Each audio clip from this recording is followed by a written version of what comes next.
अब यहाँ पर आज हम बात करने वाले हैं इस हॉरोस्कोप के बारे में। हॉरोस्कोप को समझना क्यों जरूरी है, क्योंकि बीमारी काफी ज्यादा खतरनाक है। क्या है? पैरालाइज है इस व्यक्ति को, 6 साल से है। क्यों है और एग्जैक्टली आप चार्ट को देखकर 1 मिनट में समझेंगे कैसे और आगे करना क्या है। क्या हम कुछ कर सकते हैं, रेमेडीज काम करेंगी, कैसे करेंगी, उस बात को समझेंगे। तो यहाँ पर मिस्टर मुकेश जो है, इनकी डिटेल है 20 मई 1971 5:15 शाम के दिल्ली। और इनकी शुक्र की महादशा चल रही है 4/7/2007 से। अंतर शनि का रहा है 2017 से 2020 के बीच में। इनका प्रश्न है 6 साल से पैरालाइज है। ये इनकी लगन कुंडली है, ये वर्षफल है। लगन कुंडली की बात करें, तुला लगन की कुंडली है। जुपिटर 2nd हाउस में, Mars and Rahu 4th house, Moon 6th house, Venus and Mercury 7th house, Saturn and Sun 8th house, Ketu 10th house. देखिए, कुंडली के अंदर कोई भी समस्या आती है, उसे फेस कौन करता है? हम। और हम क्या है? शरीर। शरीर क्या है? कुंडली का लगन।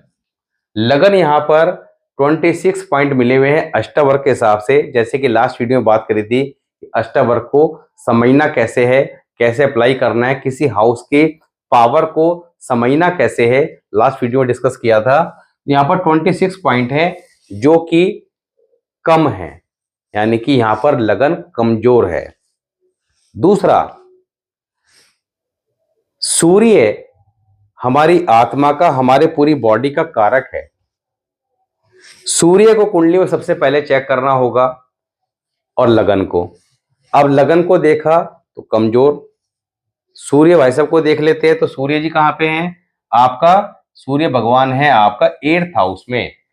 8th हाउस में किसके साथ में है? सैटर्न के साथ।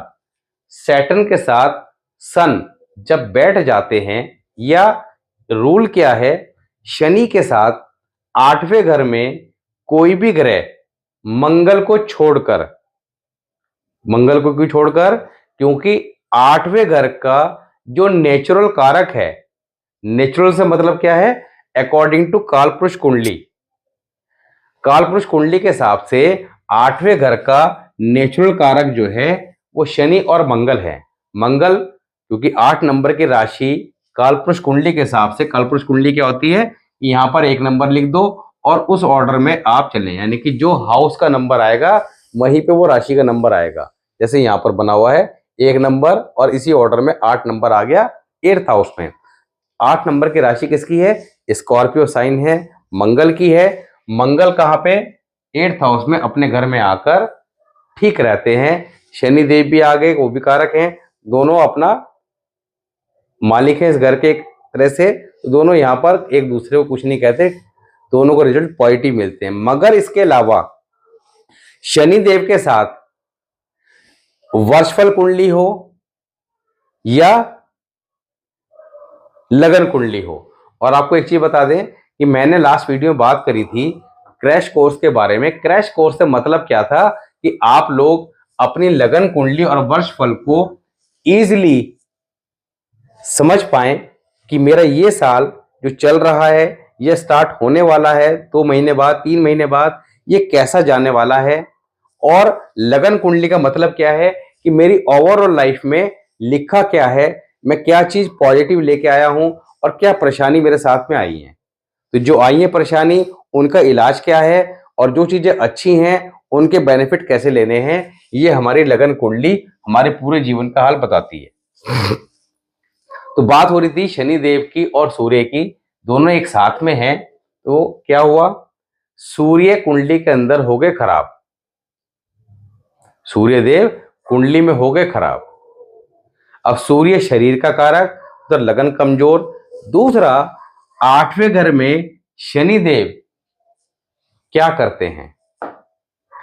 8th हाउस सैटर्न अगर खराब हुआ तो क्रॉनिकल डिसीज, गंभीर बीमारी। और शनि क्या है? लंबी बीमारी के कारक।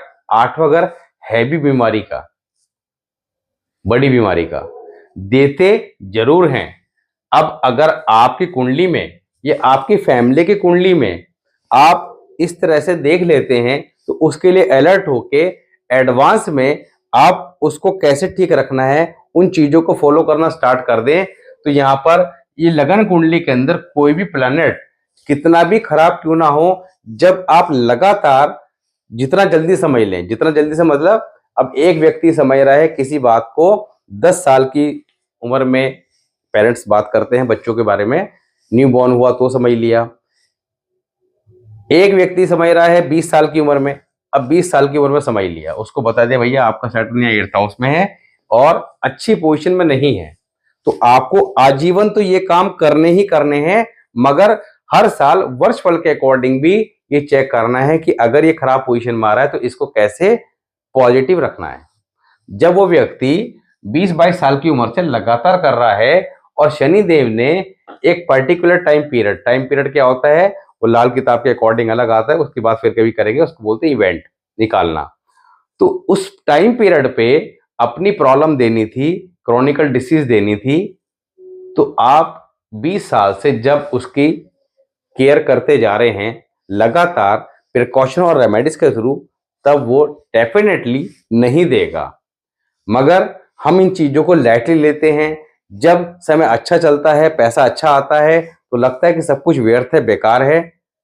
मगर पैसा अपने आप में बहुत इंपॉर्टेंस रखता है, मगर पैसा सब कुछ नहीं है। इस बात को आप इस एग्जाम्पल के द्वारा समझ गए होंगे। बीमारी आ गई, पैरालाइज हो गया, क्या करें? अब पैसे की बात करें तो मिस्टर मुकेश जी ने पैसा जीवन में बढ़िया कमाया है, अच्छा पैसा कमाया है, मगर क्या पैसे से बीमारी को ठीक कर पाए? क्योंकि लगन कुंडली के अंदर योग था। अब बीमारी का आपको पता लग गया कि भैया शरीर यहां पर कमजोर के योग बने हुए हैं। दूसरा, सूर्य भी कमजोर है, लगन भी कमजोर है, सैटर्न 8th हाउस में क्रॉनिकल डिसीज देता है। अब ये क्रॉनिकल डिसीज इन्होंने लिखा 6 साल से पैरालाइज है। 6 साल से क्यों है?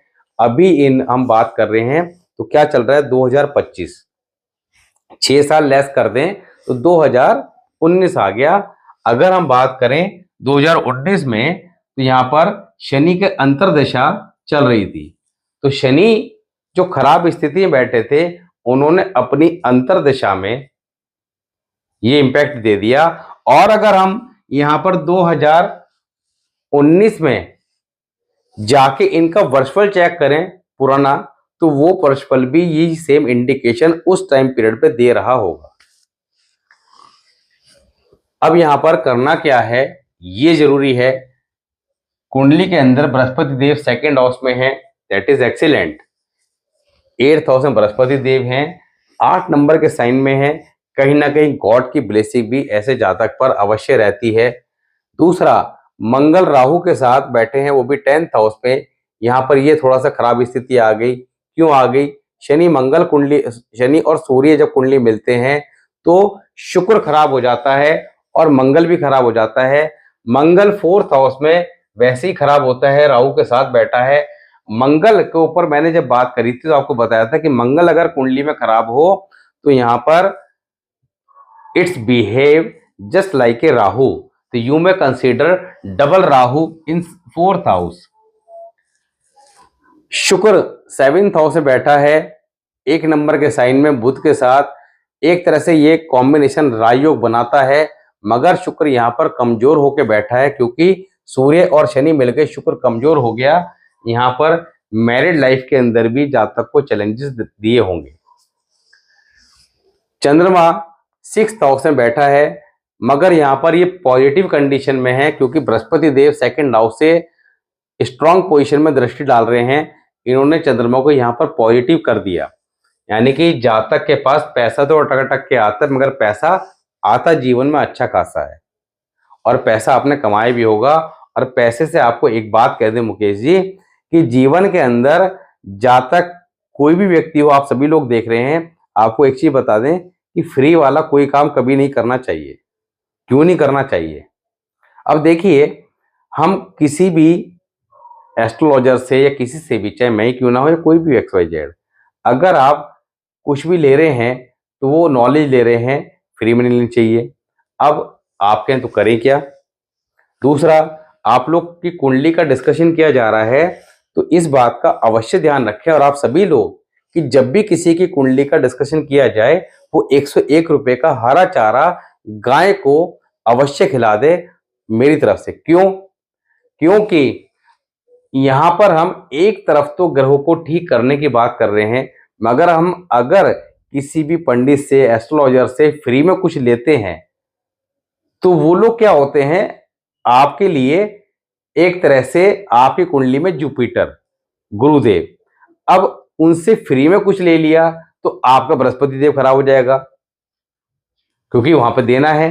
अब दे कैसे, दैट इज नॉट पॉसिबल। तो आपने क्या करना है, और दूसरा ज्योतिष शास्त्र का नियम क्या है कि अगर आप फ्री में कुछ दे रहे हैं, यानी कि आप एस्ट्रोलॉजर हैं और आप में से कुछ लोग प्रोफेशनल भी हो सकते हैं, आप फ्री में कुछ दे रहे हैं तो आपका सैटर्न खराब हो जाएगा, यानी कि लेने वाले का जुपिटर खराब, देने वाले का सैटर्न खराब, तो दोनों ही परेशानी से बच जाएं।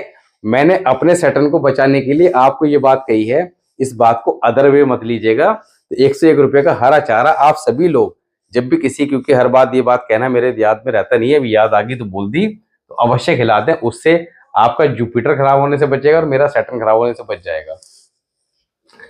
तो यहाँ पर आपने अभी करना क्या है, इस बात को समझना है, क्योंकि सैटर्न महाराज बहुत खराब पोजीशन में बैठे हैं। एक तो ऐसे जातक को बाथरूम में नंगे पैर नहाने कभी नहीं जाना चाहिए, स्लीपर पहन के नहाना चाहिए।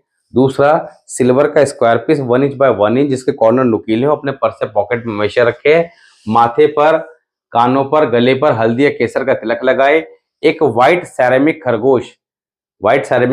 खरगोश अपने घर की नॉर्थ डायरेक्शन में सोमवार के दिन स्थापित कर दे।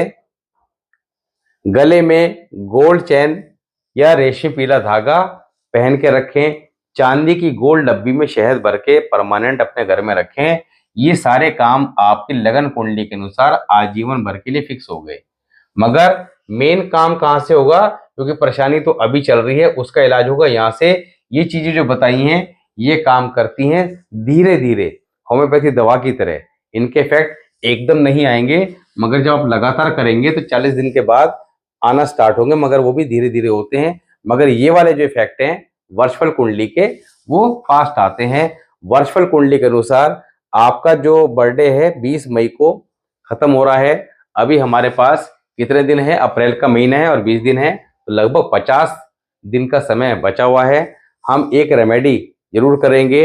एक तो अपने वजन के बराबर जौ मंगलवार को रात को सिराने रख के सोइएगा, और बुधवार को जल प्रवाह कर दें। अब यहाँ पर क्योंकि आप खुद नहीं कर सकते, तो यहाँ पर आपका बेटा या आपकी बेटिया ये उपाय आपके लिए कर सकते हैं, ये कह के कि ये उपाय हम अपने पापा के लिए करने जा रहे हैं। दूसरा, उसके बाद जो भी बृहस्पतिवार आए, उस बृहस्पतिवार से 200 ग्राम चने की दाल लगातार 43 डेज मंदिर दे के आनी है। अब मंदिर आप नहीं जा सकते तो आपके ऊपर से एंटी क्लॉकवाइज 7 बार उतार कर आपके बच्चे मंदिर में दे के आ सकते हैं। बिफोर सनसेट देनी है, एनी टाइम दे सकते हैं बिफोर सनसेट। ये 43 दिन लगातार अवश्य करें। ये दोनों उपाय आपके 20 मई आने तक समाप्त हो जाएंगे। इसके बाद इसको कंटिन्यू नहीं करना है, क्योंकि वर्षफल change, remedy change, and the वर्षफल remedies are just like allopathy medicine. और आप वर्षफल की रेमेडी लगातार कीजिए, निश्चित तौर पर चीजों को ठीक कर पाएंगे। ये जो चीजें बताई हैं इनका पालन आजीवन करना है। तो इसी प्रकार चीजों को ध्यान से समझिए, समय रहते समझिए और समय रहते ठीक कीजिए, तभी एस्ट्रोलॉजी के फायदे आप ले सकते हैं।